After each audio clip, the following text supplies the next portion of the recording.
everybody to the daily newspaper analysis on Samukha eSolutions, and this is related to 1st to 10th January 2024. So also those who are new to our YouTube channel, you can also refer to our website, that is goupsc.com. Okay, so ಇಷ್ಟು ಹೇಳ್ತಾ ಇವತ್ತಿನ session ಅನ್ನು ನಾವು ಪ್ರಾರಂಭ ಮಾಡುವ. ಇದು ಕಳೆದ ವಿಡಿಯೋಗೆ ರಿಲೇಟೆಡ್ ಆಗಿರುವಂತ question. Which committee was constituted in 2020 specifically to review the 3 codes of criminal law and recommended reforms? The answer is Ranveer Singh Committee. Which 2 Indian vessels were damaged in the Red Sea attack carried out by the Houthi rebels in between October to December 2023? The answer is Chem Pluto and Sai Baba. Yettinahode is a vital tributary of which river? It is Netravati. Veer Bal Divas is celebrated to commemorate whose martyrdom? That is Sahib Das Baba Zorawar Singh Ji and Baba Fateh Singh Ji. Okay, so this is a very important session as it highlights the relations of the historical significance between Maldives and India. So idannu prashneya ಮೂಲಕ ಅರ್ಥ ಮಾಡಿಕೊಳ್ಳುವ. Which president of Maldives started India First policy to improve relations with India? So options ನಿಮ್ಮ ಮುಂದೆ ಇದೆ. Please give out the answer.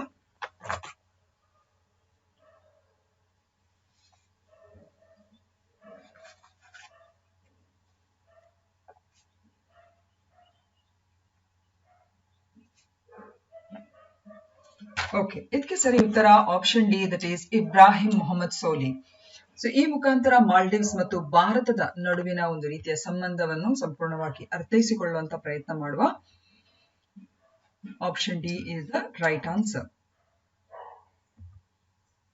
Okay, so Maldives ಅಂತ ಹೇಳುವಾಗ ಇದು ಶ್ರೀಲಂಕಾ ಮತ್ತು ಭಾರತದ ನೈಋತ್ಯದಲ್ಲಿ ಹಿಂದೂ ಮಹಾಸಾಗರದಲ್ಲಿ ನೆಲೆಗೊಂಡಿರುವಂತ 1190 ದ್ವೀಪಗಳ ಒಂದು ಸಮೂಹವಾಗಿದೆ. ಸೊ ಇಲ್ಲಿ ನೀವು ಕಾಣಬಹುದು ಸರ್ಕ್ಯುಲರ್ ಪೊಸಿಷನ್ ಅಲ್ಲಿ ಹಾಕಿದ್ದೇವೆ. ಸೊ ಇದು ಒಂದು ರೀತಿ ಸೌತ್ ವೆಸ್ಟ್ ಅಲ್ಲಿ ಬರ್ತದೆ. ಶ್ರೀಲಂಕಾ ಮತ್ತು ಇಂಡಿಯಾದ ಸೌತ್ ವೆಸ್ಟ್ ಅಲ್ಲಿ ಬರುವಂತಹ ಒಂದು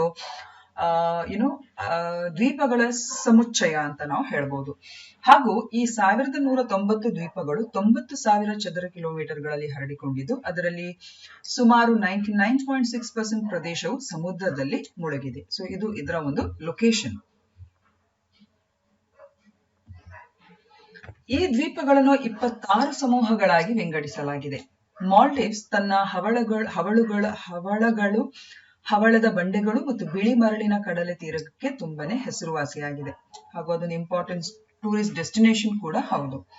ಮಾಲ್ಡೀವ್ಸ್ ನ ರಾಜಧಾನಿ ಮತ್ತು ಹೆಚ್ಚು ಜನಸಂಖ್ಯೆ ಹೊಂದಿರುವ ನಗರ ಮಾಲೆ. ಈ ನಗರವು ಭೌಗೋಳಿಕವಾಗಿ ಕಾಪು ಅಂತ ಹೇಳುವಂತ ಒಂದು ದ್ವೀಪ ಸಮೂಹದಲ್ಲಿ ಇರುವಂತದ್ದು. Is it clear? ಸೊ ಮಾಲೆ ಅಂತ ಹೇಳುವಂತದ್ದು ಇಲ್ಲಿ ನೀವು ಕಾಣಬಹುದು ನೋಡಿ, ಇದೇ ಅದರ ರಾಜಧಾನಿ, ಆ ದೇಶದ ರಾಜಧಾನಿ ಮಾಲ್ಡೀವ್ಸ್ ಇದು. ಓಕೆ,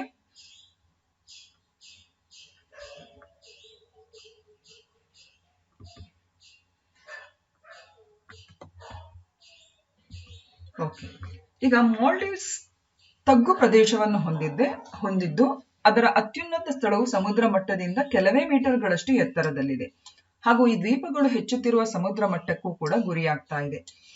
ಹವಾಮಾನ ಬದಲಾವಣೆಯ ವಿದ್ಯಮಾನದಿಂದಾಗಿ 2050ರ ಹೊತ್ತಿಗೆ ಸರಿಸುಮಾರು 80% ಮಾಲ್ಡೀವ್ಸ್ ಕಣ್ಮರೆಯಾಗುವ ನಿರೀಕ್ಷೆ ಇದೆ ಅಂತ ಹೇಳಿ ತಜ್ಞರು ಊಹಿಸ್ತಾ ಇರ್ತಾರೆ. ಸೊ ಇಲ್ಲಿ ನೋಡಬಹುದು ನೀವು, ಮ್ಯಾಕ್ಸಿಮಮ್ ಎಲಿವೇಶನ್ ಎಂಬುದು 2.4 ಮೀಟರ್ಸ್ ಅಬೌಟ್ ಸಿ ಲೆವೆಲ್ ಇಲ್ಲಿ ನೋಡಬಹುದು. ಸೊ ಹಾಗಾಗಿ ಒಂದು ರೀತಿ ಎಟಾಲ್ ಅಂತ ಹೇಳುವಂತ ಆ ಒಂದು ಫಾರ್ಮೇಶನ್ಗೆ ಇದು ಕಾರಣ ಆಗುತ್ತೆ. ಈಗ ಭಾರತ ಮತ್ತು ಮಾಲ್ಡೀವ್ಸ್ ಜನಾಂಗೀಯ, ಭಾಷೆಯ, ಸಾಂಸ್ಕೃತಿಕ ಮತ್ತು ಧಾರ್ಮಿಕ ಸಂಬಂಧಗಳನ್ನು ಹಂಚಿಕೊಳ್ತಾ ಇದೆ. ಮಾನವಶಾಸ್ತ್ರಜ್ಞರ ಪ್ರಕಾರ ದಿವೇಹಿ, ಮಾಲ್ಡೀವಿಯನ್ ಭಾಷೆಗೆ ದಿವೇಹಿ ಅಂತ ಹೇಳ್ತೇವೆ, ಇದರ ಮೂಲವು ಸಂಸ್ಕೃತ ಮತ್ತು ಪಾಲಿ ಭಾಷೆಗೆ ಸಂಬಂಧಿಸಿದೆ ಅಂತ ಹೇಳಲಾಗ್ತಾ ಇದೆ. 12ನೇ ಶತಮಾನದ ಮೊದಲ ಅರ್ಧದವರೆಗೆ ಈ ಬೌದ್ಧ ಧರ್ಮವು ಈ ಮಾಲ್ಡೀವಿಯನ್ ದ್ವೀಪಗಳಲ್ಲಿ ಪ್ರಧಾನ ಧರ್ಮವಾಗಿತ್ತು.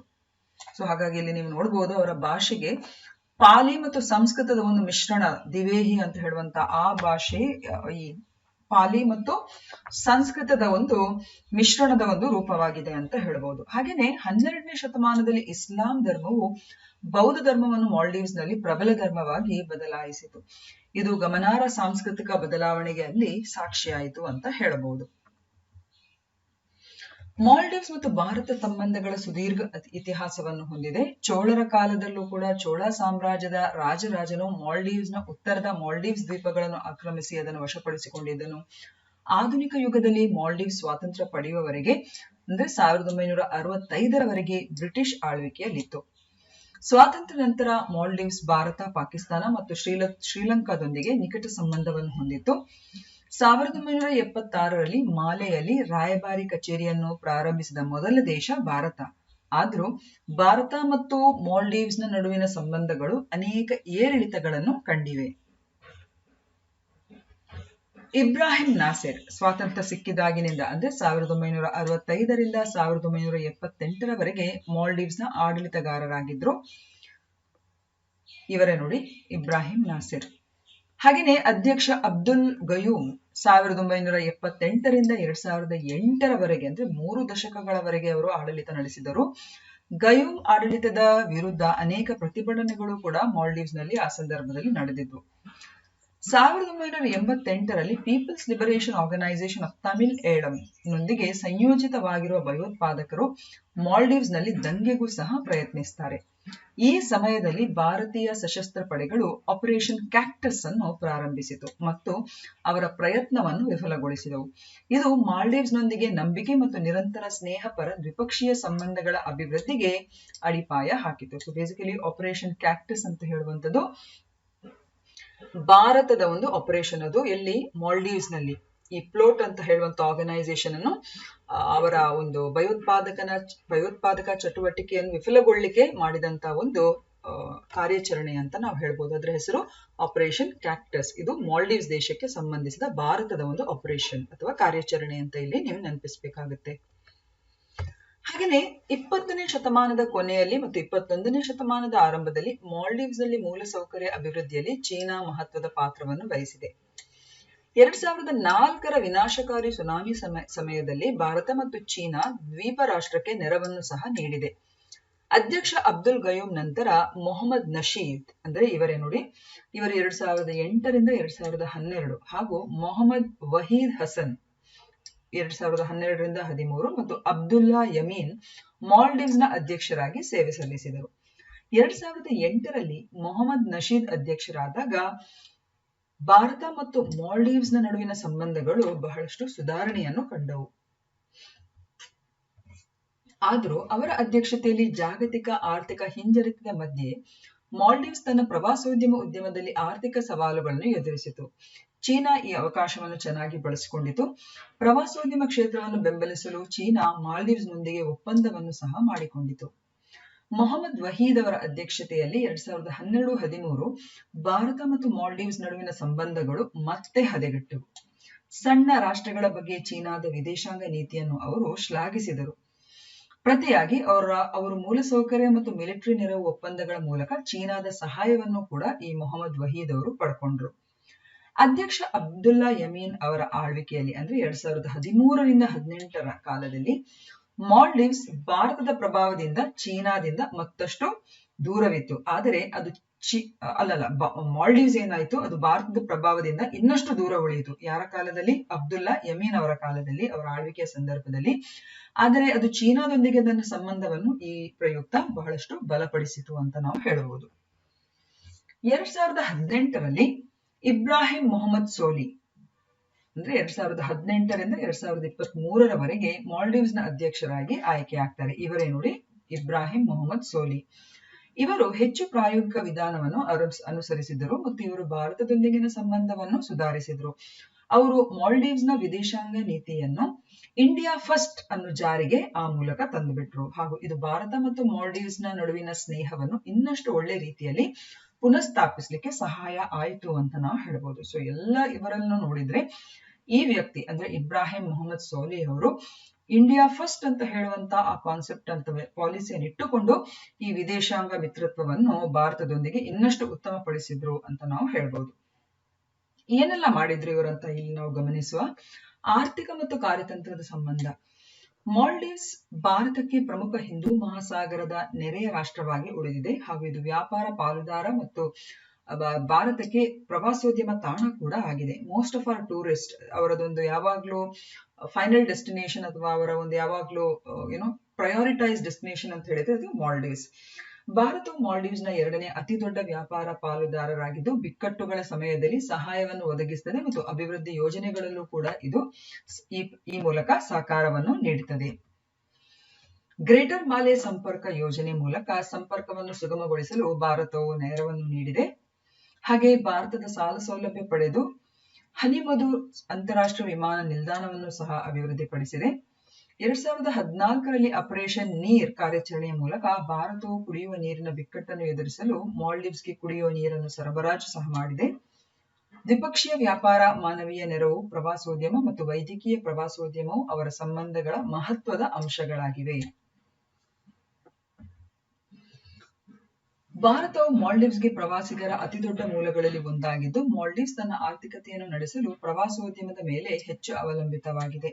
2023ರಲ್ಲಿ ಮಾಲ್ಡೀವ್ಸ್ಗೆ 2,09,198 ಹೆಚ್ಚಿನ ಸಂಖ್ಯೆಯ ಪ್ರವಾಸಿಗರನ್ನು ಕಳಿಸುವಲ್ಲಿ ಭಾರತವು ಅಗ್ರಸ್ಥಾನದಲ್ಲಿದೆ ಹಾಗೂ ಸುಮಾರು ಅವರ ಟೂರಿಸ್ಟ್ ನ ಹೆಚ್ಚಿನ 11.8% ಪ್ರವಾಸಿಗರು ಭಾರತೀಯರಾಗಿದ್ದಾರೆ. ಭಾರತವು ಮಾಲ್ಡೀವಿಯನ್ ರಾಷ್ಟ್ರೀಯ ಸಂರಕ್ಷಣಾ ಪಡೆಗೆ ಹೆಚ್ಚಿನ ಸಂಖ್ಯೆಯ ತರಬೇತಿ ಅವಕಾಶಗಳನ್ನು ಕೂಡ ಒದಗಿಸಿದೆ. ರಕ್ಷಣಾ ಸಹಕಾರದ ನಿಟ್ಟಿನಲ್ಲಿ ಹಲವಾರು ಜಂಟಿ ತಾಲೀಮುಗಳನ್ನು ಭಾರತ ಮತ್ತು ಮಾಲ್ಡೀವ್ಸ್ ಕೈಗೊಳ್ತಾ ಇದೆ. ಉದಾಹರಣೆ ಎಕ್ಯುವೆರನ್, ದೋಸ್ತಿ, ಏಕ್ತಾ ಮತ್ತು ಆಪರೇಷನ್ ಶೀಲ್ಡ್ ಇವೆಲ್ಲವೂ ಕೂಡ ಮಿಲಿಟರಿ ಕಾರ್ಯಾಚರಣೆ ಅಥವಾ ಎಕ್ಸಸೈಸಸ್ಗಳು ಅಥವಾ ವ್ಯಾಯಾಮಗಳು ಈ ದೇಶದೊಟ್ಟಿಗೆ ಭಾರತ ಹಮ್ಮಿಕೊಂಡಿರುವಂತದ್ದು. ಇದು ಎಕ್ಯುವೆರನ್ ಅಂತ ಹೇಳುವಂತ ಈ ಎಕ್ಸಸೈಸ್ ನ ಒಂದು ಮಿಲಿಟರಿ ಎಕ್ಸಸೈಸ್ ನ ಒಂದು ಫೈಲ್ ಫೋಟೋ. ಹಾಗೆಯೇ ಶಿಕ್ಷಣದಲ್ಲೂ ಕೂಡ ಭಾರತವು 1996ರಲ್ಲಿ ತಾಂತ್ರಿಕ ಶಿಕ್ಷಣ ಸಂಸ್ಥೆಯನ್ನು ಸ್ಥಾಪಿಸಲು ಮಾಲ್ಡೀವ್ಸ್ಗೆ ಸಹಾಯ ಮಾಡಿದೆ. ಆರೋಗ್ಯ ಕ್ಷೇತ್ರದಲ್ಲಿ ಇಂದಿರಾ ಗಾಂಧಿ ಸ್ಮಾರಕ ಆಸ್ಪತ್ರೆಯ ಅಭಿವೃದ್ಧಿಗೆ ಭಾರತವು 52 ಕೋಟಿ ರೂಪಾಯಿಯನ್ನು ಒದಗಿಸಿದೆ. ಕೋವಿಡ್-19 ವಿರುದ್ಧದ ಹೋರಾಟದಲ್ಲಿ ಭಾರತವು ಆಪರೇಷನ್ ಸಂಜೀವಿನಿ ಅಡಿಯಲ್ಲಿ 6.2 ಟನ್ ಅಗತ್ಯ ಔಷಧಿಗಳನ್ನು ಕೂಡ ಮಾಲ್ಡೀವ್ಸ್ಗೆ ಪೂರೈಸಿದೆ. 2019ನಲ್ಲಿ ಪಿಎಂ ನರೇಂದ್ರ ಮೋದಿ ಮಾಲ್ಡೀವ್ಸ್ನ ಅತ್ಯುನ್ನತ ನಾಗರಿಕ ಪ್ರಶಸ್ತಿಯಾದ ಆರ್ಡರ್ ಆಫ್ ನಿಶಾನ್-ಇ-ಜುದ್ದೀನ್ ಇದನ್ನು ಸಹ ಪಡೆದಿದ್ದಾರೆ. Please remember this. Order of Nishan-e-Izzuddeen ಇದು ಮಾಲ್ಡೀವ್ಸ್ನ ಅತ್ಯುನ್ನತ ನಾಗರಿಕ ಪ್ರಶಸ್ತಿ. ನಮ್ಮ ದೇಶದಲ್ಲಿ ಭಾರತ ರತ್ನ ಹೇಗಿದೆ ನೋಡಿ, ಅದೇ ರೀತಿ ಇದು ಮಾಲ್ಡೀವ್ಸ್. ಇದನ್ನು ಕೂಡ ಕೇಳುವಂತ ಚಾನ್ಸಸ್ ಇದೆ. So kindly note this. ಇದನ್ನು 2019ಗೆ ನಮ್ಮ ದೇಶದ ಪ್ರಧಾನಮಂತ್ರಿಯವರಿಗೆ ಕೊಟ್ಟಿದ್ದಾರೆ. ಹಾಗೂ ಭಾರತ ಮಾಲ್ಡೀವ್ಸ್ ನಿಕಟ ಸಂಬಂಧಗಳ ಹೊರತಾಗಿಯೂ ಭಾರತ ಮಾಲ್ಡೀವ್ಸ್ ಸಂಬಂಧದಲ್ಲಿ ಕೆಲವು ಸವಾಲುಗಳಿವೆ. ಸೊ ಈ ಒಂದು ಪ್ರಶಸ್ತಿಯನ್ನು ಕೊಟ್ಟಿರುವುದು ಯಾರ ಒಂದು ಅಧ್ಯಕ್ಷತೆಯ ಸಂದರ್ಭದಲ್ಲಿ ಅಂತ ಹೇಳಿದ್ರೆ ಇಟ್ ಈಸ್ ಇಬ್ರಾಹಿಂ ಮೊಹಮ್ಮದ್ ಸೋಲಿ ಅವರ ಅಧ್ಯಕ್ಷತೆಯ ಸಂದರ್ಭದಲ್ಲಿ. ಇದನ್ನು ನೀವು ನೆನಪಿಟ್ಕೊಳ್ಬೇಕು. ಓಕೆ, ಸೊ ಏನು ಸವಾಲುಗಳು? ಒಂದು, ಮಾಲ್ಡೀವಿಯನ್ ಸಮಾಜದಲ್ಲಿ ಹೆಚ್ಚುತ್ತಿರುವ ಇಸ್ಲಾಮೀಕರಣ ಭಾರತ ಮತ್ತು ಮಾಲ್ಡೀವ್ಸ್ ನ ಸಂಬಂಧಗಳನ್ನು ಹದಗೆಡಿಸಿದೆ.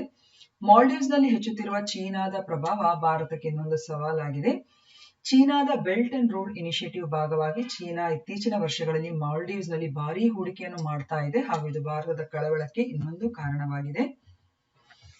ಹಾಗೆಯೇ ಮಾಲ್ಡೀವ್ಸ್ ನಲ್ಲಿ ಇಂಡಿಯಾ ಔಟ್ ಅಭಿಯಾನ ಕೂಡ ನಡೀತಾ ಇದೆ. ಇದು ಈಗಿನ ಅಧ್ಯಕ್ಷ ಆಫ್ಟರ್ 2023 ಮಾಲ್ಡೀವ್ಸ್ ನ ಅಧ್ಯಕ್ಷರಾಗಿ ಮೊಹಮ್ಮದ್ ಮೊಯಿಜು ಅವರು ಆಯ್ಕೆಯಾಗಿದ್ದಾರೆ. ಸೊ ಇವರ ಆಡಳಿತದ ಸಂದರ್ಭದಲ್ಲಿ ಭಾರತ ಮಾಲ್ಡೀವ್ಸ್ ನ ಸಂಬಂಧಕ್ಕೆ ಸ್ವಲ್ಪ ಹಿನ್ನಡೆ ಆಗ್ತಾ ಇದೆ ಹಾಗೂ ಇಂಡಿಯಾ ಔಟ್ ಅಭಿಯಾನ ನಡೀತಾ ಇದೆ. ಮಾಲ್ಡೀವ್ಸ್ ನಲ್ಲಿ ಭಾರತದ ಹೂಡಿಕೆಗಳು, 2 ರಾಷ್ಟ್ರಗಳ ನಡುವಿನ ರಕ್ಷಣಾ ಪಾಲುದಾರಿಕೆಗಳು ಮತ್ತು ಈ ಪ್ರದೇಶದಲ್ಲಿ ಭಾರತದ ಭದ್ರತಾ ನಿಬಂಧನೆಗಳ ಮೂಲಕ ಸಂದೇಹವನ್ನು ಹುಟ್ಟುಹಾಕುವ ಮೂಲಕ ಈ ಅಭಿಯಾನವು ಭಾರತದ ಮೇಲೆ ದ್ವೇಷವನ್ನು ಹೆಚ್ಚಿಸಲು ಪ್ರಯತ್ನಿಸ್ತಾ ಇದೆ.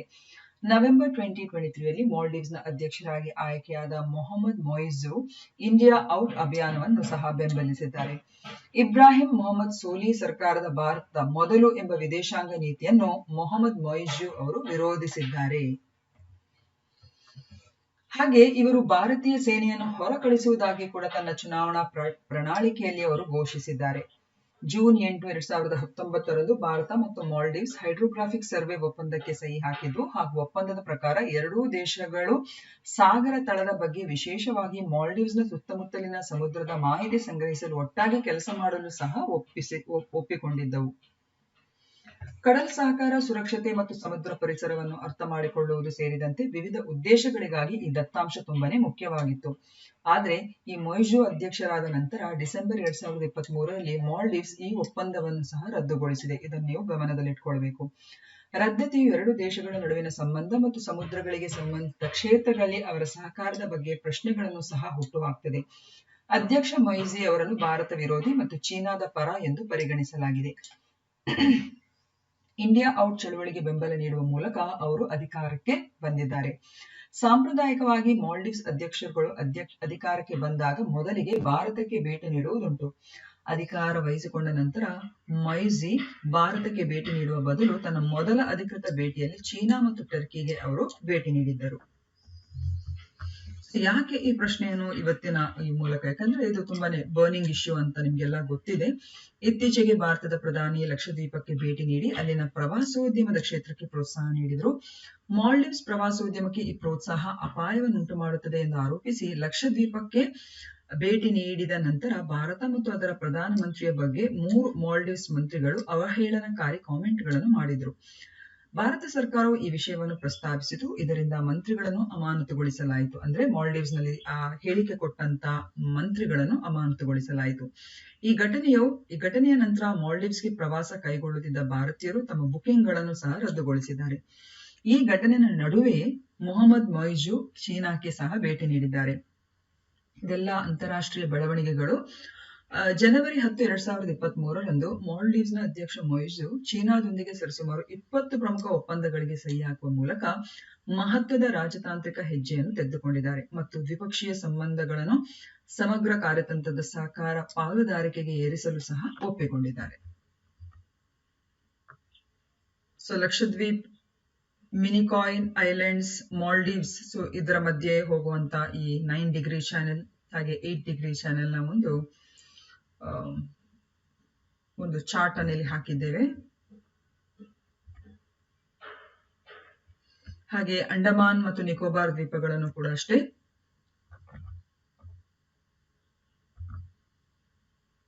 Okay, 10 degree channel. Okay, Andaman ಮತ್ತು ನಿಕೋಬಾರ್ ಸಮುದ್ರವನ್ನು ಅದು ಬೇರ್ಪಡಿಸುವಂತದ್ದು.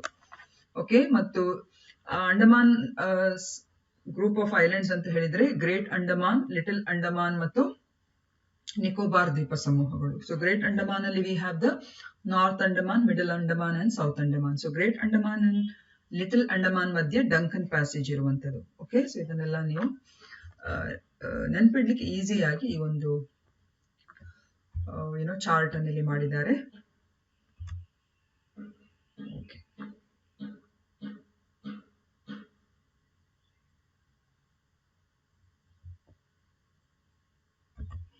ಎಸ್,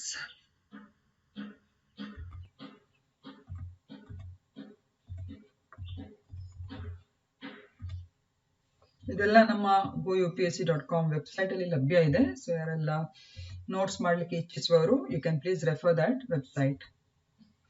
ಈಗ ಎರಡನೇ ಪ್ರಶ್ನೆ, which article of the constitution of India provides for the establishment of the finance commission as a quasi judicial body?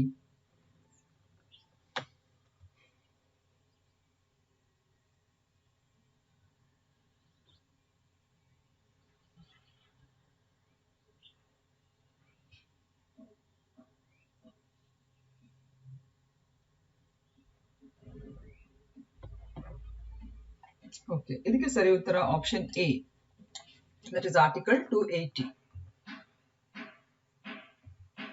Okay, so ಭಾರತೀಯ ಸಂವಿಧಾನದ 280ನೇ ವಿಧಿಯು ಹಣಕಾಸು ಆಯೋಗವನ್ನು ಅರೆ ನ್ಯಾಯಾಂಗ ಸಂಸ್ಥೆಯಾಗಿ ರೂಪಿಸಲು ಅದು ಅವಕಾಶ ಕೊಡುತ್ತದೆ. ಇದನ್ನು ಭಾರತದ ರಾಷ್ಟ್ರಪತಿಗಳು ಪ್ರತಿ 5ನೇ ವರ್ಷಕ್ಕೆ ಅಥವಾ ಅವರು ಅಗತ್ಯವೆಂದು ಪರಿಗಣಿಸಿದಾಗ ಇದನ್ನು ಸ್ಥಾಪಿಸುತ್ತಾರೆ. ಹಣಕಾಸು ಆಯೋಗವು ಅಧ್ಯಕ್ಷರು ಮತ್ತು ಅಧ್ಯಕ್ಷರಿಂದ ನೇಮಕಗೊಳ್ಳಲು ಇತರ 4 ಸದಸ್ಯರನ್ನು ಒಳಗೊಂಡಿರುತ್ತದೆ.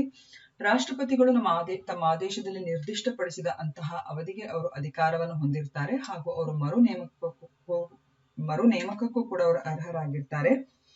ಆಯೋಗದ ಸದಸ್ಯರ ಅರ್ಹತೆಗಳು ಮತ್ತು ಅವರನ್ನು ಆಯ್ಕೆ ಮಾಡುವ ವಿಧಾನವನ್ನು ನಿರ್ಧರಿಸಲು ಸಂವಿಧಾನವು ಸಂಸತ್ತಿಗೆ ಅಧಿಕಾರ ನೀಡುತ್ತದೆ.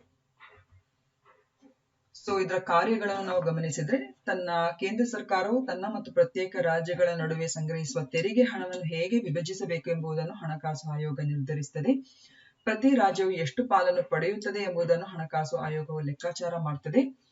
ಅಗತ್ಯ ಇರುವ ರಾಜ್ಯಗಳಿಗೆ ಹೆಚ್ಚುವರಿ ಹಣಕಾಸಿನ ನೆರವು ಅಥವಾ ಅನುದಾನ ನೀಡಲು ಇದು ಕೇಂದ್ರ ಸರ್ಕಾರಕ್ಕೆ ಸಲಹೆ ನೀಡುತ್ತದೆ.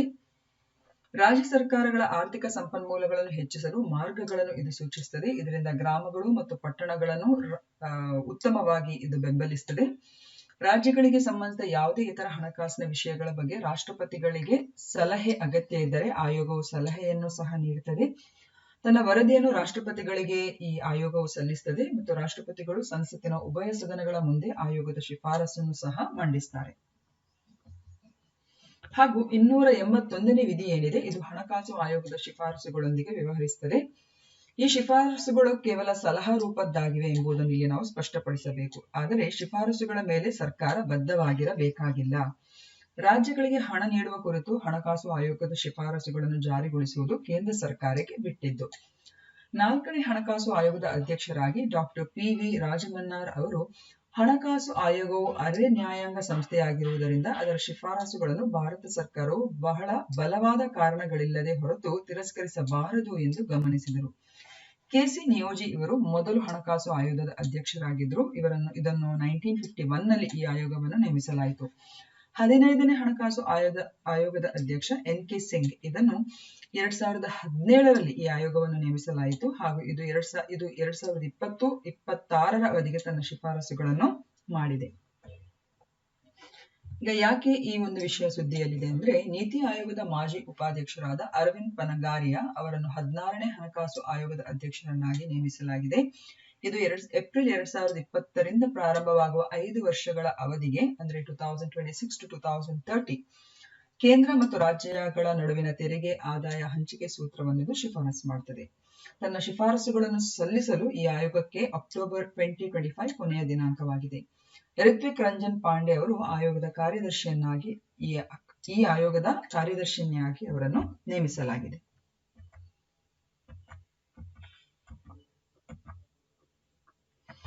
ಓಕೆ, 3ನೇ ಪ್ರಶ್ನೆ, what is the rule curve of a dam? ಇದನ್ನು ನಮ್ಮ ಸೆಷನ್ ಅಲ್ಲಿ ತುಂಬಾ ಬಾರಿ, ನಮ್ಮ ವಿಡಿಯೋಸ್ಗಳಲ್ಲಿ ತುಂಬಾ ಬಾರಿ ಇದನ್ನು ಪ್ರಸ್ತಾಪ ಮಾಡಿದ್ದೇವೆ ನಾವು.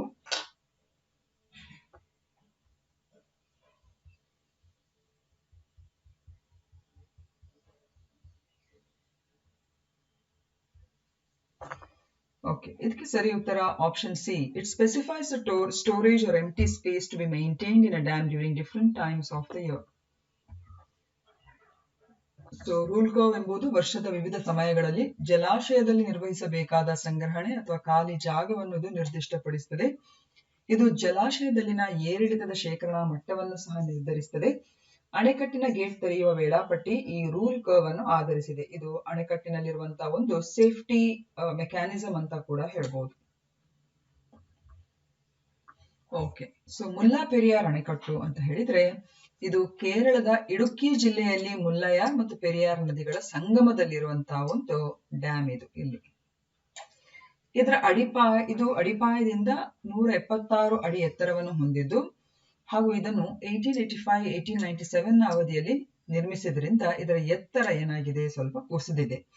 ಸೊ ಕಾರ್ಯಾಚರಣೆಯ ಸಮಸ್ಯೆ ಅಂದ್ರೆ, ಅಣೆಕಟ್ಟು ಕೇರಳದಲ್ಲಿದೆ, ಆದ್ರೆ 1899ರ ಗುತ್ತಿಗೆಯ ಪ್ರಕಾರ ಈ ಅಣೆಕಟ್ಟಿನ ನಿಯಂತ್ರಣ ಮತ್ತು ನಿರ್ವಹಣೆ ತಮಿಳುನಾಡು ಮಾಡುವಂಥದ್ದು. ಹಾಗೂ ಇಲ್ಲಿ ನೀವು ಗಮನಿಸಿದ್ರೆ it is in the border of Kerala and Tamil Nadu. So ಇದರ ಕಂಟ್ರೋಲಿಂಗ್ ಮೆಕ್ಯಾನಿಸಮ್ ಎಲ್ಲ ಇರುವಂತದ್ದು ಅದು ತಮಿಳುನಾಡು ರಾಜ್ಯಕ್ಕೆ. ಸೊ ಈ ಅಣೆಕಟ್ಟು ಮತ್ತು ಅದರ ಜಲಾನಯನ ಪ್ರದೇಶವು ಸಂಪೂರ್ಣವಾಗಿ ಕೇರಳದಲ್ಲಿದೆ, ಆದ್ರೆ ಇದು ತಮಿಳುನಾಡಿಗೆ ನೀರಿನ ಒಂದು ಮೂಲವಾಗಿರುವಂತಹ ಒಂದು ಅಣೆಕಟ್ಟು ಅಂತ ನಾವು ಹೇಳ್ಬೋದು. ಹಾಗೂ ಅಣೆಕಟ್ಟು 126 ವರ್ಷಗಳಷ್ಟು ಹಳೆಯದಾದ್ದರಿಂದ ಅಣೆಕಟ್ಟಿನ ಅದರ ರಚನೆಯ ಬಲದ ಬಗ್ಗೆ ಕೇರಳ ಬಹಳಷ್ಟು ಭಯ ಪಡ್ತಾ ಇದೆ. ಸೊ ಎರಡೂ ರಾಜ್ಯಗಳ ನಡುವಿನ ಘರ್ಷಣೆಯು ಅಣೆಕಟ್ಟಿನ ರೂಲ್ ಕರ್ವ್ ನ ಬಗ್ಗೆ. ಸೊ ಏನಿದು ರೂಲ್ ಕರ್ವ್ ಅಂತ ಹೇಳಿ ನಾವಿಲ್ಲಿ ಗಮನಿಸುವ. ನೀರಿನ ಮಟ್ಟ 139 ಅಡಿಗಿಂತ ಮೇಲಕ್ಕೆ ಹೋಗಬಾರದು ಎಂದು ಕೇರಳ ಹೇಳ್ತದೆ. ಯಾಕಂದ್ರೆ ಅಣೆಕಟ್ಟಿನ ರಚನೆಯು ತುಂಬಾನೇ ಹಳೆದಾಗಿರುವ ಕಾರಣ ನೀರಿನ ಮಟ್ಟವನ್ನು ಹೆಚ್ಚಿಸಿದ್ರೆ 50 ಲಕ್ಷ ಜನರ ಜೀವನಕ್ಕೆ ಅದು ಅಪಾಯ ಆಗಬಹುದು, ಅಂದ್ರೆ ಅಣೆಕಟ್ಟು ಕುಸಿದು ಹೋಗ್ಬೋದು ಅಂತ ಕೇರಳಕ್ಕಿರುವಂತಹ ಒಂದು ಭಯ. ಹಾಗೂ ಅದು ಅಪಾಯ ಒಂದು ವೇಳೆ ಉಂಟಾದ್ರೂ ಕೂಡ, ಅಂತಹ ದುರ್ಘಟನೆಗಳು ಒಂದು ವೇಳೆ ಸಂಭವಿಸಿದ್ರು ಕೂಡ ಅದಾಗುವಂಥದ್ದು ಕೇರಳದ ಒಂದು ಭಾಗಕ್ಕೆ. ಆದರೆ ಅಣೆಕಟ್ಟಿನ ಗರಿಷ್ಠ ನೀರಿನ ಮಟ್ಟ 142 ಅಡಿ ಕಾಯ್ದುಕೊಳ್ಳಬೇಕು ಅಂತ ಹೇಳುವಂಥದ್ದು ತಮಿಳುನಾಡು ಹೇಳ್ತಾ ಉಂಟು. ಹಾಗಾಗಿ ಸುಪ್ರೀಂ ಕೋರ್ಟ್ ರೂಲ್ ಕರ್ವ್ ಅನ್ನು ನಿರ್ಧರಿಸಲು ಅಣೆಕಟ್ಟಿನ ಮೇಲ್ವಿಚಾರಣಾ ಸಮಿತಿಗೆ ಸಂಪೂರ್ಣ ಅಧಿಕಾರವನ್ನು ನೀಡಿದೆ. ಸೊ ಈ ಮೇಲ್ವಿಚಾರಣಾ ಸಮಿತಿಯು ಅಣೆಕಟ್ಟಿನ ನಿರ್ವಹಣೆ ಮತ್ತು ಸುರಕ್ಷತೆಯ ಉಸ್ತುವಾರಿಯನ್ನು ಸಹ ಹೊಂದಿದೆ. ಸೊ ಇಲ್ಲಿ ನೀವು ನೋಡಬಹುದು, ಇದು ಪೆರಿಯಾರ್ ನದಿ. ಓಕೆ, ಪೆರಿಯಾರ್ ನದಿ. ಸೊ ಈ ಭಾಗದಲ್ಲಿ ಡ್ಯಾಮ್ ಅನ್ನು, ಮುಲ್ಲಾ ಪೆರಿಯಾರ್ ಡ್ಯಾಮ್ ಇರುವಂತದ್ದು. ಸೊ ಇಲ್ಲಿ ನೀವು ನೋಡಬಹುದು, ಕೆನಲ್ಗಳ ಮೂಲಕ, ಕಾಲುವೆಗಳ ಮೂಲಕ ನೀರನ್ನು ತಮಿಳುನಾಡು, ಆನಂತರ ವಾಗಾಯ್ ಡ್ಯಾಮ್ ನ ಮೂಲಕ ಮದುರೈ, ತಮಿಳುನಾಡು ಬೇರೆ ಬೇರೆ ವಾಟರ್ ಡೆಫಿಷಿಯಂಟ್ ಏರಿಯಾಸ್ಗಳಿಗೆ ಅದನ್ನು ಸರಬರಾಜು ಮಾಡಲಾಗ್ತಾ ಇದೆ. ಈಗ ಯಾಕೆ ಈ ಒಂದು ವಿಷಯವನ್ನು ನಾವು ಸುದ್ದಿಯಲ್ಲಿ ಹಾಕೊಂಡಿದ್ದೇವೆ ಅಂದ್ರೆ, ಸುರಕ್ಷತೆಯ ದೃಷ್ಟಿಯಿಂದ ಮುಲ್ಲಾ ಪೆರಿಯಾರ್ನಲ್ಲಿ ಹೊಸ ಅಣೆಕಟ್ಟು ನಿರ್ಮಿಸಲು ಕೇರಳ ಒತ್ತಾಯಿಸ್ತಾ ಇದೆ. ಹೊಸ ಅಣೆಕಟ್ಟಿನ ಪರಿಷ್ಕೃತ ವಿವರವಾದ ಯೋಜನಾ ವರದಿಯನ್ನು ಸಹ ಸಿದ್ಧಪಡಿಸ್ತಾ ಇದ್ದಾರೆ. ಹೊಸ ಅಣೆಕಟ್ಟು ಈಗಿರುವ ಅಣೆಕಟ್ಟಿಗಿಂತ 366 ಮೀಟರ್ಗಳ ಕೆಳಗೆ ನಿರ್ಮಿಸಲು ಯೋಜಿಸಲಾಗಿದೆ. ಪೂರ್ಣ ಜಲಾಶಯದ ಮಟ್ಟ ಮತ್ತು ಗರಿಷ್ಠ ನೀರಿನ ಮಟ್ಟವು ಈಗಿರುವ ಅಣೆಕಟ್ಟಿನಂತೆಯೇ ಇರಲಿದೆ. ನಿರ್ಮಾಣಕ್ಕೆ ಸುಮಾರು 4 ವರ್ಷಗಳು ಬೇಕಾಗುತ್ತದೆ ಮತ್ತು 1,000 ಕೋಟಿ ವೆಚ್ಚವಾಗಲಿದೆ. ಅಣೆಕಟ್ಟು ಭೂಕಂಪ ನಿರೋಧಕವಾಗಿದ್ದು 100 ವರ್ಷಗಳ ಜೀವಿತಾವಧಿಯನ್ನು ಸಹ ಹೊಂದಿರುತ್ತದೆ. ಹೊಸ ಅಣೆಕಟ್ಟಿನ ಪರಿಷ್ಕೃತ ವಿವರವಾದ ಯೋಜನಾ ವರದಿಯ ಅನುಮೋದನೆಗಾಗಿ ಕೋರಿ ಕೇರಳ ಸರ್ಕಾರ ಕೇಂದ್ರ ಜಲ ಆಯೋಗವನ್ನು ಸಹ ಸಂಪರ್ಕಿಸಿದೆ. ಹೊಸ ಅಣೆಕಟ್ಟಿನಿಂದ ತಮಿಳುನಾಡಿಗೆ ನೀರು ನೀಡಲು ಕೇರಳ ಸರ್ಕಾರ ಇಚ್ಛೆ ವ್ಯಕ್ತಪಡಿಸಿದೆ. ಆದರೆ ತಮಿಳುನಾಡು ಈಗಿರುವ ಅಣೆಕಟ್ಟಿನ ಮಾಲೀಕತ್ವವನ್ನು ಹೊಂದಿರುವುದರಿಂದ ಅದರ ಒಪ್ಪಿಗೆ ಸಹ ಅಗತ್ಯವಾಗಿದೆ. ಅಂದ್ರೆ ಹೊಸ ಅಣೆಕಟ್ಟು ನಿರ್ಮಾಣಕ್ಕೆ ಸಂಬಂಧಿಸಿದಾಗೆ ತಮಿಳುನಾಡಿನ ಒಪ್ಪಿಗೆ ಕೂಡ ಇಲ್ಲಿ ಅಗತ್ಯ ಬೀಳ್ತದೆ. ಸಂಕ್ಷಿಪ್ತವಾಗಿ ಹೇಳುವುದಂದ್ರೆ, ಕೇರಳವು ಸುರಕ್ಷಿತ ಆಧುನಿಕ ಮುಲ್ಲಾ ಪೆರಿಯಾರ್ ಅಣೆಕಟ್ಟನ್ನು ನಿರ್ಮಿಸಲು ಬಯಸ್ತಾ ಇದೆ. ಆದರೆ ಅದನ್ನು ನಿರ್ಮಿಸಲು ತಮಿಳುನಾಡು ಸಮ್ಮತಿಸಬೇಕು.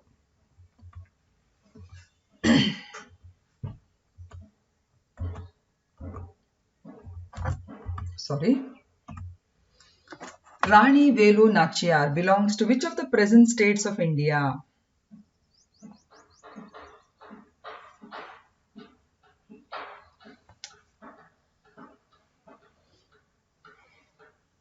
Yes, ಇದಕ್ಕೆ ಸರಿ ಉತ್ತರ option B, that is Tamil Nadu. Okay, so ಭಾರತದಲ್ಲಿ ಈಸ್ಟ್ ಇಂಡಿಯಾ ಕಂಪನಿಯೊಂದಿಗೆ ಯುದ್ಧ ಮಾಡಿದ ಮೊದಲ ಭಾರತೀಯ ರಾಣಿ ಅಂದ್ರೆ ರಾಣಿ ವೇಲು ನಾಚಿಯಾರ್. ಸೊ ಇವರು ಇದ್ದಂತಹ ಒಂದು ಕಾಲಾವಧಿ ಹೀಗಿದೆ. ಅವರನ್ನು ವೀರಮಂಗೈ ಅಂತ ಹೇಳುವಂತಹ ಹೆಸರಿನಲ್ಲಿ, ಅಂದ್ರೆ ಧೈರ್ಯಶಾಲಿ ಅಂತ ಹೇಳಿ ತಮಿಳಿನಲ್ಲಿ ವ್ಯಾಪಕವಾಗಿ ಕರೆಯಲಾಗುತ್ತದೆ. ಆಕೆಯ ಪತಿ ಮುತ್ತು ಒಡಗನಾಥ ಪೆರಿಯಾವುದಯ ತೇವರ್ ಇವರು ಬ್ರಿಟಿಷ್ ಈಸ್ಟ್ ಇಂಡಿಯಾ ಕಂಪನಿಯೊಂದಿಗಿನ ಯುದ್ಧದಲ್ಲಿ ಕೊಲ್ಲಲ್ಪಟ್ಟಾಗ ಅವಳು ಬ್ರಿಟಿಷರ ವಿರುದ್ಧ ಯುದ್ಧವನ್ನು ಪ್ರಾರಂಭಿಸ್ತಾಳೆ. ಅವಳು 1780ಯಲ್ಲಿ ಈಸ್ಟ್ ಇಂಡಿಯಾ ಕಂಪನಿ ವಿರುದ್ಧ ಸೈನ್ಯವನ್ನು ರಚಿಸಿ ಈಸ್ಟ್ ಇಂಡಿಯಾ ಕಂಪನಿಯ ವಿರುದ್ಧ ಹೈದರ್ ಅಲಿಯೊಂದಿಗೆ ಮೈತ್ರಿಗೂ ಸಹ ಮುಂದಾಗ್ತಾಳೆ. ಮೈಸೂರಿನ ಹೈದರ್ ಅಲಿ ಮತ್ತು ಡಿಂಡಿಗಲ್ನ ಗೋಪಾಲ್ ನಾಯಕರ್ ಅವರ ಸಹಯೋಗದೊಂದಿಗೆ ಅವಳು ಬ್ರಿಟಿಷರ ವಿರುದ್ಧ ಯುದ್ಧವನ್ನು ನಡೆಸಿ ವಿಜಯಶಾಲಿ ಆಗ್ತಾಳೆ. ಸೊ ಪ್ರಧಾನಮಂತ್ರಿ ಶ್ರೀ ನರೇಂದ್ರ ಮೋದಿ ಅವರು ರಾಣಿ ವೇಲು ನಾಚಿಯಾರ್ ಅವರ ಜನ್ಮದಿನದಂದು ಅವರಿಗೆ ಗೌರವವನ್ನು ಸಲ್ಲಿಸಿದ್ದಾರೆ. ಸೊ ಆ ಹಿನ್ನೆಲೆಯಲ್ಲಿ ಈ ಪ್ರಶ್ನೆಯನ್ನು ನಾವು ಹಾಕೊಂಡಿದ್ದೇವೆ.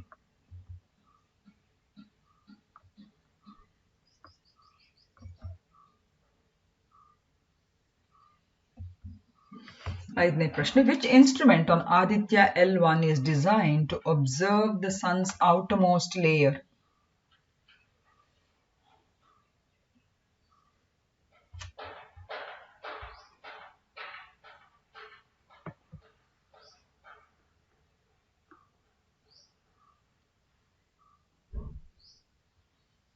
ಎಸ್, ಇದಕ್ಕೆ ಸರಿ ಉತ್ತರ option B, that is SUIT, SUIT ಅಂದ್ರೆ solar ultraviolet imaging telescope. Okay, so ಸೂರ್ಯನ ಪದರವನ್ನು ನಾವು ಇಲ್ಲಿ ಗಮನಿಸುವ. ಸೊ ಸೂರ್ಯನ ಮಧ್ಯ ಭಾಗವನ್ನು ನಾವು ಕೋರ್ ಅಂತ ಹೇಳಿ ಕರೀತಾರೆ. ಇಲ್ಲಿದೆ ನೋಡಿ, ಪಿಂಕ್ ಅಲ್ಲಿದೆ ಅಲ್ಲ, ಇದೇ ಕೋರ್. ಪರಮಾಣು ಸಮ್ಮಿಳನ ಕ್ರಿಯೆಯ ಮೂಲಕ ಹೈಡ್ರೋಜನ್ ಹೀಲಿಯಂ ಆಗಿ ಬದಲಾಗುವ ಪ್ರದೇಶ ಇದು. ಈ ಪ್ರದೇಶದಲ್ಲಿ ತಾಪಮಾನವು 15 ಮಿಲಿಯನ್ ಡಿಗ್ರಿ ಸೆಲ್ಸಿಯಸ್ಗಿಂತ ಹೆಚ್ಚಿದೆ ಹಾಗೂ ಕೋರ್ ಅನ್ನು ಸೂರ್ಯನ ಅತ್ಯಂತ ಬಿಸಿಯಾದ ಪ್ರದೇಶ ಅಂತ ಹೇಳಿ ಪರಿಗಣಿಸಲಾಗ್ತದೆ. ಯಾವುದನ್ನು? ಕೋರ್. ಎರಡನೇದು ರೇಡಿಯೇಟಿವ್ ಝೋನ್ ಅಂತ ಹೇಳಿಬಿಟ್ಟು ಇಲ್ಲಿದೆ ನೋಡಿ, ಈ ಭಾಗ. ಓಕೆ, ಆರೆಂಜ್ ಕಲರ್ ಅಲ್ಲಿ ಇದೆಯಲ್ಲ, ಇದು ಕೋರ್ನಲ್ಲಿ ಉತ್ಪತ್ತಿಯಾಗುವ ಶಕ್ತಿಯು ಕೋರ್ನ ಹೊರಗಿನ ವಿಕಿರಣ ವಲಯಕ್ಕೆ ಇದು ನಿಧಾನವಾಗಿ ಏರುತ್ತದೆ. ಈ ವಿಕಿರಣ ವಲಯದಿಂದ ಶಕ್ತಿಯು ಹೊರಬರಲು ಸುಮಾರು 1 ಮಿಲಿಯನ್ ವರ್ಷಗಳನ್ನು ತೆಗೆದುಕೊಳ್ತದೆ. ಆ ನಂತರ ಬರುವಂತದ್ದೇ ಕನ್ವೆನ್ಷನ್ ಝೋನ್ ಅಂತ ಹೇಳುವಂಥದ್ದು. ಈ ಲೈಟ್ ಆರೆಂಜ್ ಅಲ್ಲಿ ಕಾಣ್ತದಲ್ಲ, ಇದು ಕನ್ವೆನ್ಷನ್ ಝೋನ್, ಸಂವಹನ ವಲಯ. ಇದು ಸೂರ್ಯನ ವಿಕಿರಣ ವಲಯದ ನಂತರ ಇರುವಂಥದ್ದು. ಫೋಟೋಸ್ಫಿಯರ್ ಸೂರ್ಯನಿಂದ ಗೋಚರವಾಗುವ ಮೇಲ್ಮೈ ಆಗಿದ್ದು, ಫೋಟೋಸ್ಫಿಯರ್ ಅಂತ ಹೇಳಿದ್ರೆ ಇದು ಈ ಇನ್ನೊಂದು ಪದರ ಕಾಣ್ತಾ ಇದೆಯಲ್ಲ, ತೆಳ್ಳಗಿನ ಪದರ, ಈ ಆರೆಂಜ್ ಪದರದ ನಡುವೆ. ಸೊ ಇದನ್ನು ನಾವು ಫೋಟೋಸ್ಫಿಯರ್ ಅಂತ ಹೇಳೋದು. ಇದು ಸೂರ್ಯನಿಂದ ನಮಗೆ ಗೋಚರವಾಗುವಂತ ಮೇಲ್ಮೈ. ಈ ಒಳಗಿನ ಭಾಗಗಳೆಲ್ಲ ನಮಗೆ ಕಾಣುವುದಿಲ್ಲ. ಸೊ ಇಲ್ಲಿ ತಾಪಮಾನವು ಸುಮಾರು 5500 ಡಿಗ್ರಿ ಸೆಲ್ಸಿಯಸ್ ಆಗಿರ್ತದೆ. ಹಾಗೂ ಈ ಭಾಗವು ನಮಗೆ ಬೆಳಕನ್ನು ನೀಡುವಂಥದ್ದು. ಯಾವುದು? ಫೋಟೋಸ್ಫಿಯರ್. ಫೋಟೋ ಅಂದ್ರೆ ಲೈಟ್. ಸೊ ಆ ಭಾಗ ನಮಗೆ ಬೆಳಕನ್ನು ನೀಡುವಂಥದ್ದು. ಸೊ ಈ ಭಾಗದಿಂದ ಬೆಳಕು ಫೋಟೋಸ್ಫಿಯರ್ನಿಂದ ಭೂಮಿಗೆ ತಲುಪಲು ಸುಮಾರು 8 ನಿಮಿಷಗಳನ್ನು ತೆಗೆದುಕೊಳ್ತದೆ. ಸೂರ್ಯನ ಕಪ್ಪು ಕಲೆಗಳು ಸಹ ಈ ಫೋಟೋಸ್ಫಿಯರ್ನ ಭಾಗದಲ್ಲೇ ಕಂಡುಬರುವಂಥದ್ದು. Is it clear? ಹಾಗೆ ನೆಕ್ಸ್ಟ್ ಬರುವಂಥದ್ದು ಫೋಟೋಸ್ಫಿಯರ್ನ ನಂತರ ಬರುವಂಥದ್ದು ಯೆಲ್ಲೋ ಕಲರ್. ಇದು ಕ್ರೋಮೋಸ್ಫಿಯರ್. Is it clear? ಇದು ಫೋಟೋಸ್ಫಿಯರ್ನ ಮೇಲಿರುವಂತ ಅನಿಲದ ಒಂದು ತೆಳುವಾದ ಪದರವಾಗಿರುವಂಥದ್ದು. ಹಾಗೂ ಈ ಕ್ರೋಮೋಸ್ಫಿಯರ್ ವರ್ಣಗೋಳದ ಮೇಲಿರುವ ಅನಿಲದ ಒಂದು ದಪ್ಪ ಪದರವಾಗಿದೆ. ಅಂದ್ರೆ ಫೋಟೋಸ್ಫಿಯರ್ನ ಮೇಲ್ಭಾಗದಲ್ಲಿರುವಂತಹ ಒಂದು ಅನಿಲದ ಪದರವಾಗಿದ್ದು, ಇದು ಸೂರ್ಯನ ಸುತ್ತ ಲಕ್ಷಾಂತರ ಕಿಲೋಮೀಟರ್ ವ್ಯಾಪಿಸಿಕೊಂಡಿದೆ. ಸೂರ್ಯನ ಕರೋನಾದಿಂದ, ಓಕೆ, ಕರೋನಾ ಅಂದ್ರೆ ಏನ್ ಹೇಳಿ, ಇಲ್ಲಿ ಕ್ರೋಮೋಸ್ಫಿಯರ್ನ ನಂತರದ ಭಾಗ. ಈ ತರ ಕಾಣ್ತಾ ಇದೆಯಲ್ಲ, ಇದೇ ಕರೋನಾ. ಸೊ ಸೂರ್ಯನ ಕರೋನಾದಿಂದ ಪ್ಲಾಸ್ಮಾ ಮತ್ತು ಮ್ಯಾಗ್ನೆಟಿಕ್ ಫೀಲ್ಡ್ ನ ದೊಡ್ಡ ಹೊರಹಾಕುವಿಕೆಗಳನ್ನು ಇದು ಕಂಡು ಬರ್ತದೆ ಈ ಭಾಗದಲ್ಲಿ, ದಟ್ ಇಸ್ ಕೊರೋನಾದಲ್ಲಿ. ಇದನ್ನೇ ನಾವು ಕೊರೋನಲ್ ಮಾಸ್ ಇಜೆಕ್ಷನ್ಸ್ ಎಂದು ಕರೆಯುವಂಥದ್ದು. Is it clear? ಸೊ ಇಷ್ಟು ಸೂರ್ಯನ ಬೇರೆ ಬೇರೆ ಪದರಗಳು. ಸೂರ್ಯನ ದ್ರವ್ಯ ಇನ್ನೊಂದ್ಸಲ ರಿಪೀಟ್ ಮಾಡ್ತೇನೆ ನೋಡಿ. ಫಸ್ಟ್ ಬರುವಂಥದ್ದು ಕೋರ್, ನೆಕ್ಸ್ಟ್ ಬರುವಂಥದ್ದು radiative zone. Is it clear? Next ಬರುವಂಥದ್ದು ಕನ್ವೆನ್ಷನ್ ಝೋನ್. ಮತ್ತೆ ಬರುವಂಥದ್ದು ತೆಳ್ಳಗಿನ ಒಂದು ಪದರ, ಇದಕ್ಕೆ ನಾವು ಫೋಟೋಸ್ಫಿಯರ್ ಅಂತ ಹೇಳುವಂಥದ್ದು. ಫೋಟೋಸ್ಫಿಯರ್ ಆಗ್ಲೇ ಹೇಳಿದಾಗೆ ಇದು ಬೆಳಕು ಅಂತ ಹೇಳುವಂಥದ್ದು ನಮ್ಮ ಭೂಮಿಗೆ ಬರುವಂಥದ್ದೆಲ್ಲ ಈ ಭಾಗದಿಂದ, ಭೂಮಿಗೆಲ್ಲ ಪ್ರತಿ ನಮ್ಮ ಇಡೀ ಬೇರೆ ಗ್ರಹಗಳಿಗೂ ಕೂಡ ಈ ಭಾಗದಿಂದ ರವಾನೆ ಆಗುವಂಥದ್ದು. ಓಕೆ, ಸೊ ಇಲ್ಲಿಂದ ಭೂಮಿ ಇತರ ಕಡೆ ಅಂದ್ರೆ ಬೆಳಕು ಬೇರೆ ಕಡೆ ಬರ್ಲಿಕ್ಕೆ ನಮ್ಮ ಭೂಮಿಗೆ ಬರ್ಲಿಕ್ಕೆ 8 ನಿಮಿಷಗಳ ಕಾಲ ತೆಗೆದುಕೊಳ್ತದೆ. ಅದರ ಫೋಟೋಸ್ಫಿಯರ್ನ ಮೇಲ್ಗಡೆ ಇರುವಂತದ್ದು ಇನ್ನೊಂದು ದಪ್ಪ ಅನಿಲದ ಒಂದು ಪದರ ಆಗಿ ಹೇಳಿಸಿಕೊಳ್ಳುವಂತ ಕ್ರೋಮೋಸ್ಫಿಯರ್. ಕ್ರೋಮೋಸ್ಫಿಯರ್ ನಂತರದ ಭಾಗ ಇರುವಂತದ್ದು ಕೊರೋನಾ, ವೇರ್ ಕೊರೋನಲ್ ಮಾಸ್ ಇಜೆಕ್ಷನ್ಸ್ಗಳು, ಮ್ಯಾಗ್ನೆಟಿಕ್ ಫೀಲ್ಡ್, ಪ್ಲಾಸ್ಮಾ ಇವೆಲ್ಲ ಹೊರಹಾಕುವಿಕೆಯ ಈ ಕೊರೋನಲ್ ಮಾಸ್ ಇಜೆಕ್ಷನ್ಸ್ ಅನ್ನು ನಾವು ಕಾಣಬಹುದು. ಸೊ ಸೂರ್ಯನ ಸಂಯೋಜನೆಯ ದ್ರವ್ಯ ರಾಶಿಯು 71% ಹೈಡ್ರೋಜನ್ ಮತ್ತು 27% ಹೀಲಿಯಂನಿಂದ ಒಳಗೊಂಡಿದೆ.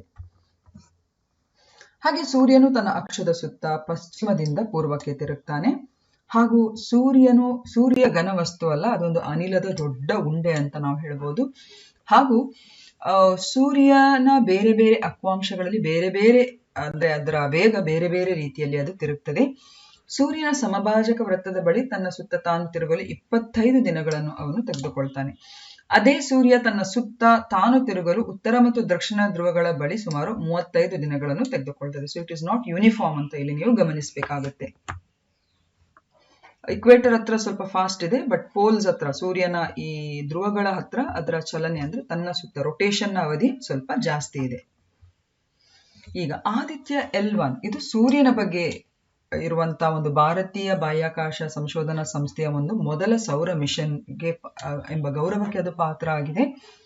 ಸೂರ್ಯನ ಕರೋನಾ, ವರ್ಣಗೋಳ ಮತ್ತು ದ್ಯುತಿಗೋಳ, ಸೌರ ಹೊರಸೂಸುವಿಕೆ, ಸೌರ ಮಾರುತಗಳು ಮತ್ತು ಜ್ವಾಲೆಗಳನ್ನು ಅಧ್ಯಯನ ಮಾಡಲು ಈ ಆದಿತ್ಯ L1 ಅನ್ನು ವಿನ್ಯಾಸಗೊಳಿಸಲಾಗಿದೆ. Please remember this point.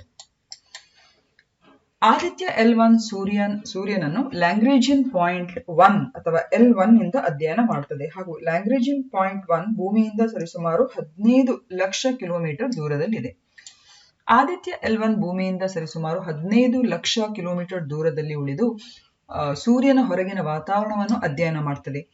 ಇದು ಸೂರ್ಯನ ಮೇಲೆ ಇಳಿಯುವುದಿಲ್ಲ ಅಥವಾ ಸೂರ್ಯನ ಬಳಿ ಸಮೀಪಿಸುವುದಿಲ್ಲ, ಯಾಕಂದ್ರೆ ಅದು ಸಾಧ್ಯನೂ ಕೂಡ ಇಲ್ಲ, ಹೌದಾ ಅಲ್ವಾ? ಈ ಸೋಲಾರ್ ಮಿಷನ್ ಅನ್ನು ಸೆಪ್ಟೆಂಬರ್ 2, 2023ರಂದು ಶ್ರೀಹರಿಕೋಟಾದ ಸತೀಶ್ ಧವನ್ ಬಾಹ್ಯಾಕಾಶ ಕೇಂದ್ರದಿಂದ ಉಡಾವಣೆ ಮಾಡಲಾಗಿದೆ. PSLV XLC-57 ಇದು ಆದಿತ್ಯ L1 ನ ಬಾಹ್ಯಾಕಾಶ ನೌಕೆಯ ಒಂದು ಉಡಾವಣಾ ವಾಹನವಾಗಿದೆ. This is very very important question, ಕೇಳುವಂತ ಸಾಧ್ಯತೆಗಳು ಬಹುತೇಕ ಇದೆ. ಆದಿತ್ಯ L1 ಅನ್ನು ಬಾಹ್ಯಾಕಾಶಕ್ಕೆ ಉಡಾವಣೆ ಮಾಡಿದಂತ ಒಂದು ಬಾಹ್ಯಾಕಾಶ ನೌಕೆಯ ಹೆಸರೇನು? It is PSLV XL-C57. Aditya L1 ಸೂರ್ಯನ ವಿವಿಧ ಅಂಶಗಳನ್ನು ಅಧ್ಯಯನ ಮಾಡಲು 7 ಉಪಕರಣಗಳನ್ನು ಕೊಂಡೊಯ್ದಿದೆ. ಅದರಲ್ಲಿ 4 ಉಪಕರಣಗಳು ಲ್ಯಾಂಗ್ರೇಜಿಯನ್ ಪಾಯಿಂಟ್ L1 ಸ್ಥಳದಿಂದ ರಿಮೋಟ್ ಸೆನ್ಸಿಂಗ್ ತಂತ್ರಜ್ಞಾನವನ್ನು ಬಳಸಿಕೊಂಡು ಸೂರ್ಯನನ್ನು ವೀಕ್ಷಣೆ ಮಾಡುತ್ತದೆ. ಉಳಿದ 3 ಉಪಕರಣಗಳು L1 ಲ್ಯಾಂಗ್ರೇಜಿಯನ್ ಪಾಯಿಂಟ್ ನಲ್ಲಿ ಸೌರಮಂಡಲದಲ್ಲಿನ ಕಣಗಳು ಮತ್ತು ಗುರುತ್ವಾಕರ್ಷಣ ಬಲದ ಕುರಿತು ಅಧ್ಯಯನ ಮಾಡುತ್ತದೆ. ಸೂರ್ಯನ ಚಟುವಟಿಕೆಯು ಭೂಮಿ ಮತ್ತು ಸೌರಮಂಡಲದ ಉಳಿದ ಭಾಗಗಳ ಮೇಲೆ ಹೇಗೆ ಪರಿಣಾಮ ಬೀರುತ್ತದೆ ಎಂಬುದನ್ನು ಅರ್ಥ ಮಾಡಿಕೊಳ್ಳಲು ಈ ಉಪಕರಣಗಳು ನಮಗೆ ಸಹಾಯ ಮಾಡುತ್ತದೆ. ರಿಮೋಟ್ ಸೆನ್ಸಿಂಗ್ ತಂತ್ರಜ್ಞಾನ ಬಳಸಿಕೊಂಡು ಸೂರ್ಯನನ್ನು ವೀಕ್ಷಿಸುವ ಆ ಉಪಕರಣಗಳು 4 ಇವೆ. That is visible emission line coronagraph, solar ultraviolet imaging telescope, that is SUIT, ಈಗ ನಾವು ಹೇಳಿದ್ಮೇಲೆ ಅದೇ. ಹಾಗೆಯೇ solar low energy X ray spectrometer ಹಾಗೂ high energy L1 orbiting X ray spectrometer. ಸೌರಮಂಡಲದಲ್ಲಿನ ಕಣಗಳು ಮತ್ತು ಗುರುತ್ವಾಕರ್ಷಣ ಬಲದ ಕುರಿತು ಅಧ್ಯಯನ ಮಾಡುವ ಉಪಕರಣಗಳಲ್ಲಿ ಒಂದು ASPEX, that is Aditya solar wind particle experiment, plasma analyser package for Aditya, that is PAPA, and advanced triaxial high resolution digital magnetometers. ಈ 7 ಉಪಕರಣಗಳಲ್ಲಿ ಸೂಟ್ ಅಂತ ಹೇಳುವಂತ ಈ ಸೋಲಾರ್ ಅಲ್ಟ್ರಾವೈಲೆಟ್ ಇಮೇಜಿಂಗ್ ಟೆಲಿಸ್ಕೋಪ್ ಏನಿದೆ, ಈ ಉಪಕರಣ ಸೂರ್ಯನ ಹೊರಗಿನ ಪದರವನ್ನು ವೀಕ್ಷಿಸಲು ವಿನ್ಯಾಸಗೊಳಿಸಲಾದ ಒಂದು ಸಾಧನವಾಗಿದೆ. ನೆನಪಿಡಿ. Is it clear? ಸೊ ಸೂರ್ಯನನ್ನು ವೀಕ್ಷಿಸುವ ಉಪಕರಣಗಳು 4 ಇದ್ದಾವೆ. ಅರ್ಥ ಮಾಡ್ಕೊಳ್ಳಿ. ನಾವು ಹೇಳುವಂಥದ್ದು ಅದರಲ್ಲೂ ಕೂಡ ಸೂರ್ಯನ ಹೊರಗಿನ ಪದರವನ್ನು ವೀಕ್ಷಿಸಲು ವಿನ್ಯಾಸಗೊಳಿರುವಂತಹ ಸಾಧನ ಯಾವುದು ಅಂತ ಹೇಳಿದ್ರೆ ಅದು ಸೂಟ್. ಆದಿತ್ಯ L1 ಮಿಷನ್ 5.2 ವರ್ಷಗಳವರೆಗೆ ಬಾಳಿಕೆ ಬರುವ ನಿರೀಕ್ಷೆ ಇದ್ದು, ಇದು ಸೌರ ಬಿರುಗಾಳಿಗಳು, ಬಾಹ್ಯಾಕಾಶ ಹವಾಮಾನ ಮತ್ತು ಹವಾಮಾನ ಬದಲಾವಣೆಯ ಬಗ್ಗೆ ನಮ್ಮ ಜ್ಞಾನವನ್ನು ಈ ಮೂಲಕ ಹೆಚ್ಚಿಸಲಿಕ್ಕಿದೆ. ಸೂರ್ಯನನ್ನು ಅರ್ಥ ಮಾಡಿಕೊಳ್ಳುವ ಮೂಲಕ ಅದರ ಹಾನಿಕಾರಕ ಪರಿಣಾಮಗಳಿಂದ ನಮ್ಮನ್ನು ನಾವು ರಕ್ಷಣೆ ಮಾಡಿಕೊಳ್ಳಲು ಮತ್ತು ಸೂರ್ಯನ ಶಕ್ತಿಯನ್ನು ನಮ್ಮ ಅನುಕೂಲಕ್ಕೆ ಬಳಸಿಕೊಳ್ಳಲು ಸಹ ಈ ಆದಿತ್ಯ L1 ಮಿಷನ್ ಸಹಕಾರಿಯಾಗಲಿಕ್ಕಿದೆ. ಹಾಗೆಯೇ ನಾವು ಪದೇ ಪದೇ ಲ್ಯಾಂಗ್ರೇಜಿಯನ್ ಪಾಯಿಂಟ್ಸ್ ಅಂತ ಹೇಳಿ ಮೆನ್ಷನ್ ಮಾಡ್ತಾ ಇದ್ದೇವೆ, ಹೌದಾ ಅಲ್ವಾ? ಸೊ ವಾಟ್ ಈಸ್ ಲ್ಯಾಂಗ್ರೇಜಿಯನ್ ಪಾಯಿಂಟ್ಸ್ ಅಂತ ಹೇಳಿ ಅರ್ಥ ಮಾಡ್ಕೊಳ್ಳುವ. ನೋಡಿ, ಸೂರ್ಯ ಮತ್ತು ಭೂಮಿಯ ಗುರುತ್ವಾಕರ್ಷಣೆಯ ಬಲವು ವಿಭಿನ್ನವಾಗಿತ್ತು. ಸೂರ್ಯನಿಗೆ ಹೋಲಿಸಿದ್ರೆ ಭೂಮಿಯ ಗುರುತ್ವಾಕರ್ಷಣೆ ಬಲ ತುಂಬಾನೇ ಕಡಿಮೆ ಇದೆ. ಭೂಮಿಯ ಗುರುತ್ವಾಕರ್ಷಣೆ ಮತ್ತು ಸೂರ್ಯನ ಗುರುತ್ವಾಕರ್ಷಣೆಯ ಎಳೆತ ಸಮಾನವಾಗಿರುವ ನಿರ್ದಿಷ್ಟ ಸ್ಥಳಗಳು ಸ್ಪೇಸ್ ನಲ್ಲಿ ಇದೆ. ಈ ಬಿಂದುಗಳಲ್ಲಿ ಇರಿಸಲಾಗಿರುವ ಉಪಗ್ರಹಗಳು ಭೂಮಿ ಮತ್ತು ಸೂರ್ಯನ ಕಡೆಗೆ ಸಮಾನವಾಗಿ ಎಳೆಯಲ್ಪಡ್ತದೆ. ಅಂದ್ರೆ ಅದು ಸ್ಟ್ಯಾಟಿಕ್ ಆಗಿರ್ತದೆ. ಅಲ್ಲಿ ಉಪಗ್ರಹಗಳು ಈ ಬಿಂದುಗಳಲ್ಲಿ ಸೂರ್ಯ ಮತ್ತು ಭೂಮಿಯ ಯಾವುದರ ಕಡೆಗೆ ಕೂಡ ಆಕರ್ಷಿತವಾಗಿರುವುದಿಲ್ಲ ಅಥವಾ ಹಿಮ್ಮೆಟ್ಟುವುದಿಲ್ಲ. ಈ ಸ್ಥಳಗಳಲ್ಲಿ ಬಾಹ್ಯಾಕಾಶ ನೌಕೆ ಸುತ್ತಲು ಕಡಿಮೆ ಇಂಧನ ಬೇಕಾಗ್ತದೆ. ಈ ನಿರ್ದಿಷ್ಟ ಸ್ಥಳಗಳನ್ನೇ ಲ್ಯಾಂಗ್ರೇಜಿಯನ್ ಬಿಂದುಗಳು ಎಂದು ಕರೆಯಲಾಗ್ತದೆ. ಬಾಹ್ಯಾಕಾಶದಲ್ಲಿ ಅಂತಹ 5 ಲ್ಯಾಂಗ್ರೇಜಿಯನ್ ಬಿಂದುಗಳನ್ನು ಗುರುತಿಸಲಾಗಿದೆ. ಈ ಬಿಂದುಗಳನ್ನು ವಿವಿಧ ಬಾಹ್ಯಾಕಾಶ ಕಾರ್ಯಾಚರಣೆಗಳಲ್ಲಿ ಬಳಸಲಾಗಿದ್ದು, ಉದಾಹರಣೆಗೆ ಯುರೋಪಿಯನ್ ಬಾಹ್ಯಾಕಾಶ ಸಂಸ್ಥೆಯ ಸೌರ ಮತ್ತು ಹಿಲಿಯೋಸ್ಫೆರಿಕ್ ಅಬ್ಸರ್ವೇಟರಿ ಏನಿದೆ, ಇದು L1 ಬಿಂದುವಿನಿಂದ ಇದು ಕಾರ್ಯನಿರ್ವಹಿಸುತ್ತದೆ. ಈಗ ಆದಿತ್ಯ ಕೂಡ ಅಷ್ಟೇ, ಇದು L1 ನಿಂದ ಕಾರ್ಯನಿರ್ವಹಿಸ್ತಾ ಇರುವಂತದ್ದು, ಅಂದ್ರೆ ಸೂರ್ಯನನ್ನು ಇದು ಅಧ್ಯಯನ ಮಾಡುವಂಥದ್ದು. It is also been placed in Lagrangian point L1. ಯಾಕೆ ಈ ಪ್ರಶ್ನೆ ಹಾಕಿದ್ದೇವೆ ಅಂದ್ರೆ, ಸೆಪ್ಟೆಂಬರ್ 2 ಕಳೆದ ವರ್ಷ ಉಡಾವಣೆಯಾದ ಭಾರತದ ಆದಿತ್ಯ L1 ಬಾಹ್ಯಾಕಾಶ ನೌಕೆಯು 15 ಲಕ್ಷ ಕಿಲೋಮೀಟರ್ ಪ್ರಯಾಣದ ನಂತರ ತನ್ನ ನಿಗದಿತ ಲ್ಯಾಂಗ್ರೇಜಿಯನ್ ಪಾಯಿಂಟ್ L1 ಅನ್ನು ಯಶಸ್ವಿಯಾಗಿ ತಲುಪಿದೆ. ಯಾವಾಗ ಇದು ತಲುಪಿದು ಅಂತ ಹೇಳಿದ್ರೆ 6ನೇ ಜನವರಿ ಈ ವರ್ಷ. ಸರಿ, ಸುಮಾರವಾಗಿದ್ರೆ ಅಕ್ಟೋಬರ್, ನವೆಂಬರ್, ಡಿಸೆಂಬರ್, ಜಾನ್ವರಿ, ಸರಿಸುಮಾರು 4 ತಿಂಗಳು ತೆಗೆದುಕೊಂಡಿದೆ ಅಂತ ನಾವಿಲ್ಲಿ ಹೇಳ್ಬೋದು. September, October, November, December, January, yes, 4 months.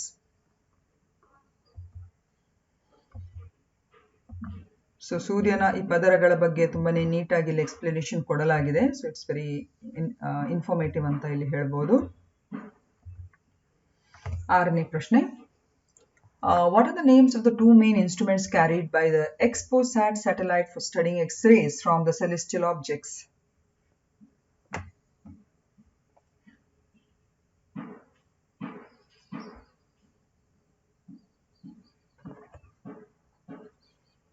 Yes, for this the answer is XSPECT and POLLUX. Okay. Okay.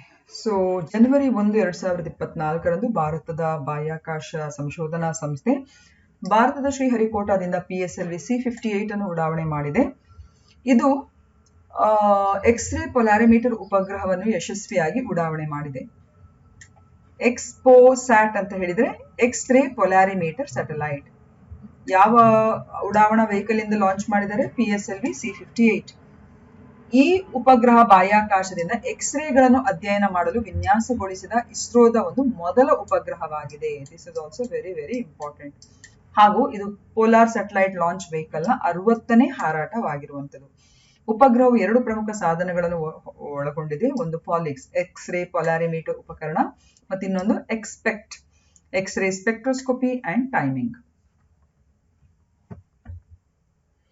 ಹಾಗೆಯೇ ಪಾಲಿಕ್ಸ್ ಎಕ್ಸ್ರೇ ಪೊಲಾರಿಮೀಟರ್ ಉಪಕರಣ ಇದು ಬಾಹ್ಯಾಕಾಶ ವಸ್ತುಗಳಿಂದ ಹೊರಬರುತ್ತಿರುವ ಎಕ್ಸ್ರೇಗಳನ್ನು ಅಳೆಯುತ್ತದೆ. ಇದರಿಂದ ಬಾಹ್ಯಾಕಾಶ ವಸ್ತುಗಳ ಗುಣಲಕ್ಷಣಗಳ ಬಗ್ಗೆ ಇನ್ನಷ್ಟು ತಿಳಿದುಕೊಳ್ಳಲು ಇದು ಸಹಾಯ ಮಾಡುತ್ತದೆ. ಇನ್ನೊಂದು ಎಕ್ಸ್ಪೆಕ್ಟ್ ಆಗಲೇ ಹೇಳಿದಾಗೆ ಎಕ್ಸ್ರೇ ಸ್ಪೆಕ್ಟ್ರೋಸ್ಕೋಪಿ ಅಂಡ್ ಟೈಮಿಂಗ್. ಇದು ಬಾಹ್ಯಾಕಾಶ ವಸ್ತುಗಳ ವಿದ್ಯುತ್ಕಾಂತೀಯ ವರ್ಣಪಟಲವನ್ನು ಅಧ್ಯಯನ ಮಾಡುತ್ತದೆ. ವಿಜ್ಞಾನಿಗಳು ಈ ವಸ್ತುಗಳ ಸಂಯೋಜನೆ ಮತ್ತು ತಾಪಮಾನದ ಬಗ್ಗೆ ಇನ್ನಷ್ಟು ತಿಳಿದುಕೊಳ್ಳಲು ಕೂಡ ಇದು ಸಹಾಯ ಮಾಡುತ್ತದೆ. ಈ ಎಕ್ಸ್ಪೆಕ್ಟ್ ಏನಿದೆ ಇದು ಪಲ್ಸರ್ಗಳು, ಬ್ಲಾಕ್ ಹೋಲ್ಗಳು, ನ್ಯೂಟ್ರಾನ್ ನಕ್ಷತ್ರಗಳಂತಹ ವಿವಿಧ ಬಾಹ್ಯಾಕಾಶ ವಸ್ತುಗಳ ಬಗ್ಗೆ ಮಾಹಿತಿಯನ್ನು ಒದಗಿಸುತ್ತದೆ. ನಾಸಾದ ಇಮೇಜಿಂಗ್ ಎಕ್ಸ್ರೇ ಪೊಲಾರಿಮೀಟರ್ ಎಕ್ಸ್ಪ್ಲೋರರ್ ನಂತರ ಇದು ಭಾರತದ ಮೊದಲ ಮತ್ತು ವಿಶ್ವದ 2ನೇ ಎಕ್ಸ್ರೇ ಅಧ್ಯಯನ ಮಾಡುವಂತ ಮಿಷನ್ ಆಗಿದೆ. ಸೊ ಫಸ್ಟ್ ವಿಶ್ವದಲ್ಲಿ ಯಾವ್ದು ಹೇಳಿ? ನಾಸಾದ XP, ನಾಸಾದ imaging X ray polarimeter explorer. Is it clear? XPoSat ಇತ್ತೀಚೆಗೆ ಕಾರ್ಯಾರಂಭ ಮಾಡಿದ ಆದಿತ್ಯ L1 ಮತ್ತು 2015 ನಲ್ಲಿ ಪ್ರಾರಂಭವಾದ ಆಸ್ಟ್ರೋಸ್ಯಾಟ್ ನಂತಹ ಭಾರತದ 3ನೇ ಬಾಹ್ಯಾಕಾಶ ಆಧಾರಿತ ವೀಕ್ಷಣಾಲಯವಾಗಲಿದೆ. ಈಗ PSLV ಬಗ್ಗೆ ತಿಳ್ಕೊಳ್ಳುವ. ಯಾವಾಗಲೂ ಹೇಳ್ತೇವೆ ಉಪಗ್ರಹಗಳನ್ನು ಲಾಂಚ್ ಮಾಡುವಂತ ಸಂದರ್ಭದಲ್ಲಿ ಈ ವಾಹನವು ಅದನ್ನು ಲಾಂಚ್ ಮಾಡಿತ್ತು ಅಂತ ಹೇಳಿ. ಸೊ ಬೇಸಿಕಲಿ PSLV ಅಂದ್ರೆ ಪೋಲಾರ್ ಸ್ಯಾಟಲೈಟ್ ಲಾಂಚ್ ವೆಹಿಕಲ್. ಇದನ್ನು ಲಾಂಚರ್ ಆಗಿ ಬಳಸ್ತಾರೆ ಸ್ಯಾಟಲೈಟ್ಗಳ ಉಡಾವಣೆಗೆ. ಹಾಗೂ ಇದರ ಮೊದಲ ಹಾರಾಟ 20ನೇ ಸೆಪ್ಟೆಂಬರ್ 1993 ಅಂದು ನಡೆಯಿತು. ಅದರದ್ದು ಯಶಸ್ವಿ ಆಗಲಿಲ್ಲ. ಹಾಗೂ ಇದರ ಮೊದಲ ಯಶಸ್ವಿ ಉಡಾವಣೆ ಆಗಿರುವಂತದ್ದು ಅಕ್ಟೋಬರ್ 15, 1994ಗೆ. PSLV 60 ಉಡಾವಣೆಗಳಲ್ಲಿ 2 ಮಾತ್ರ ಅದರ ಉಡಾವಣೆಗಳು ವಿಫಲವಾಗಿದೆ. ವಿಫಲವಾದ ಉಡಾವಣೆಗಳೆಂದರೆ ಅದರ ಮೊದಲನೇ ಉಡಾವಣೆ 20th ಸೆಪ್ಟೆಂಬರ್ 1993 ಮತ್ತು ಇನ್ನೊಂದು August 31, 2017. Polar satellite launch vehicle ಮತ್ತು GSLV ಜಿಯೋಸಿಂಕ್ರನಸ್ ಸ್ಯಾಟಲೈಟ್ ಲಾಂಚ್ ವೆಹಿಕಲ್ ನ ಒಂದು ಬೇಸಿಕ್ ಆಗಿರುವಂತಹ ಒಂದು ವ್ಯತ್ಯಾಸಗಳನ್ನು ಇಲ್ಲಿ, ಒಂದು ಡಿಫರೆನ್ಸಸ್ ಅನ್ನು ಇಲ್ಲಿ ಬೇಸಿಕ್ ಆಗಿರುವಂತದ್ದು ಹಾಕಿದ್ದೇವೆ.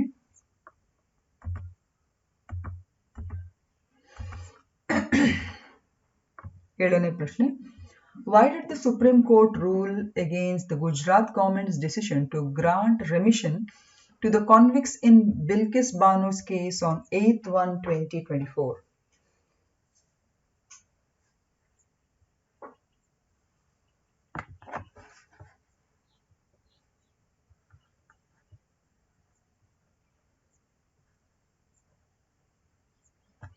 ಓಕೆ, ಇದಕ್ಕೆ ಸರಿ ಉತ್ತರ ಆಪ್ಷನ್ ಬಿ, ದಟ್ ಈಸ್ ನ್ಯಾಯ ವ್ಯಾಪ್ತಿಯ ಸಮಸ್ಯೆಗಳು ಅಥವಾ ಜುರಿಸ್ಡಿಕ್ಷನಲ್ ಇಶ್ಯೂಸ್. ಸಾರಿ,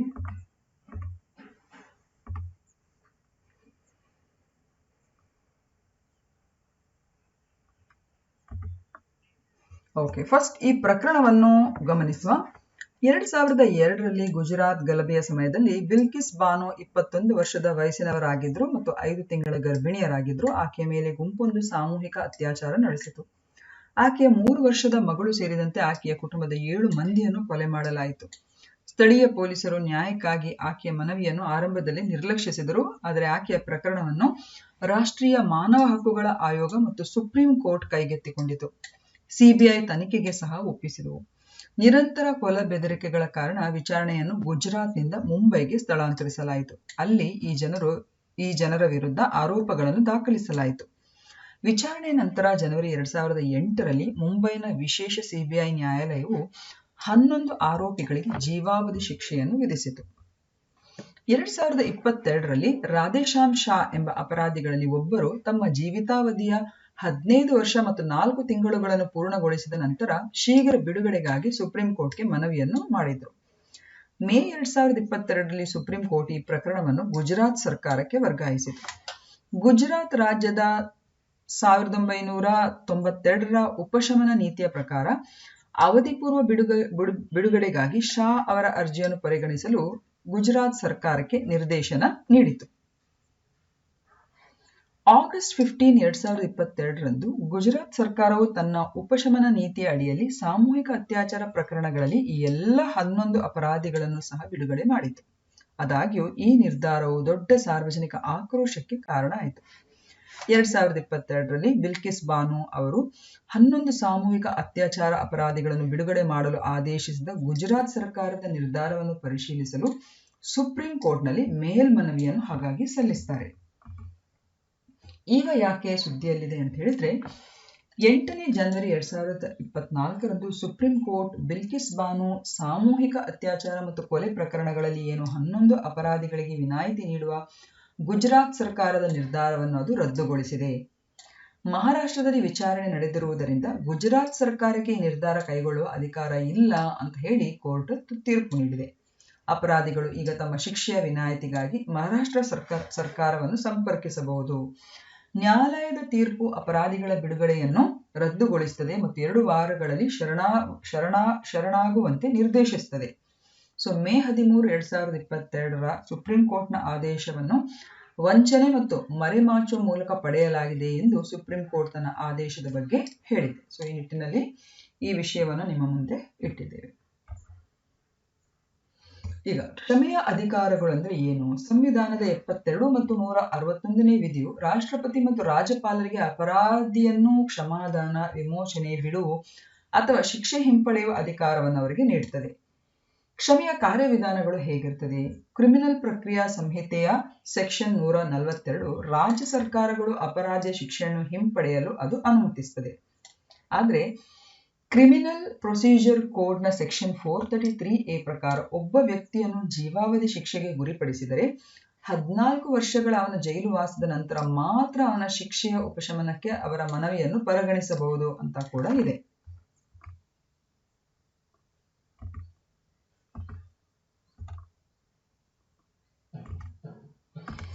Okay, ಇದು ಇವತ್ತಿನ one-liners, dear students. The Karswan massacre of 1948 took place in which state? That is in Jharkhand. When is the World Braille Day observed every year? It is on Jan 4th. What is the name of the first chemo drug available as syrup form in India? It is Prival. Who is the author of the recently released book titled Why Bharat Matters? It is S. Jaishankar. What is the name of the female cheetah that recently gave birth to 3 cubs in Kuno National Park, Madhya Pradesh? It is Asha. Which 3 items from Arunachal Pradesh received the GI tag recently? That is Adi Kekar, Tibetan carpets and Wancho wooden crafts.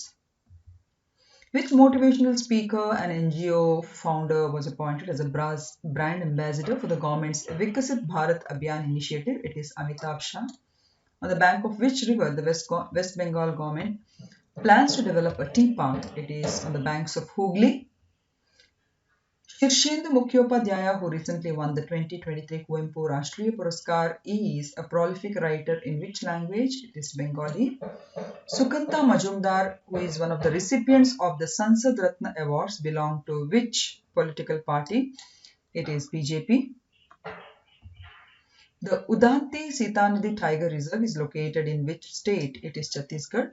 Sheikh Hasina, who has recently secured a record 4th consecutive term as Prime Minister of Bangladesh, belongs to which political party? It is Awami League. Wancho wooden craft, which has received the GI tag, belongs to which state? It is Arunachal Pradesh. Lanja Saura paintings, which got the GI tag, belongs to which state? It is Odisha. Which company is operating the Krishna Godavari Basin Deep Sea Project in the Bay of Bengal? It is ONGC. What is the theme for observing the Earth Rotation Day in 2024? It is honoring the discovery of our planet's movement. Sorry, ಇಲ್ಲಿ ಕನ್ನಡದ ಇದು wrong ಆಗಿದೆ conversion. ಭೂಮಿಯ ಒಂದು ತಿರುಗುವಿಕೆಗೆ ಸಂಬಂಧಿಸಿದ ದಿನ 2022ರ ಪ್ರಮುಖ ಘೋಷವಾಕ್ಯ ಏನು? Honouring the Discovery of our planets movement. What is the name of the newly discovered species of the carnivorous worm that is found in northern Greenland, recently named as a terror beast by scientists? It is Timerobestia copri.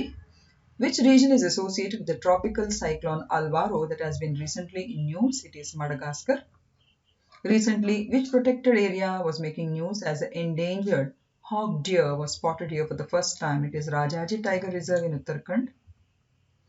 ಇದು ಇವತ್ತಿನ ಸೆಷನ್ಗೆ ಸಂಬಂಧಿಸಿದ ಪ್ರಶ್ನೆಗಳು. ಮಾಲ್ದೀವ್ಸ್ ದಂಗೆಯ ಪ್ರಯತ್ನವನ್ನು ವಿಫಲಗೊಳಿಸಲು 1988ರಲ್ಲಿ ಭಾರತೀಯ ಸಶಸ್ತ್ರ ಪಡೆಗಳು ಪ್ರಾರಂಭಿಸಿದ military ಕಾರ್ಯಾಚರಣೆಯ ಹೆಸರೇನು?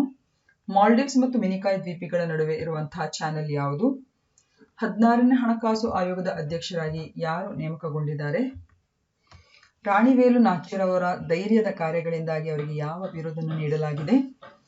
ಸಿಆರ್ಪಿಸಿಯ ಯಾವ ಸೆಕ್ಷನ್ ಪ್ರಕಾರ ಒಬ್ಬ ವ್ಯಕ್ತಿಯನ್ನು ಜೀವಾವಧಿ ಶಿಕ್ಷೆಗೆ ಗುರಿಪಡಿಸಿದರೆ 14 ವರ್ಷ ಅವನ ಜೈಲುವಾಸದ ನಂತರ ಅವನ ಶಿಕ್ಷೆಯ ಉಪಶಮನಕ್ಕೆ ಅವನ ಮನವಿಯನ್ನು ಪರಿಗಣಿಸಬಹುದು? ಸೊ ಇದು ಯಾವ ಸೆಕ್ಷನ್ ಪ್ರಕಾರ ಅಂತ ಹೇಳಿ ನೀವು ಇಲ್ಲಿ ಮೆನ್ಷನ್ ಮಾಡಬೇಕು. ಸೊ ಇದಿಷ್ಟು ಇವತ್ತಿನ session dear students. Thank you for watching and have a nice day.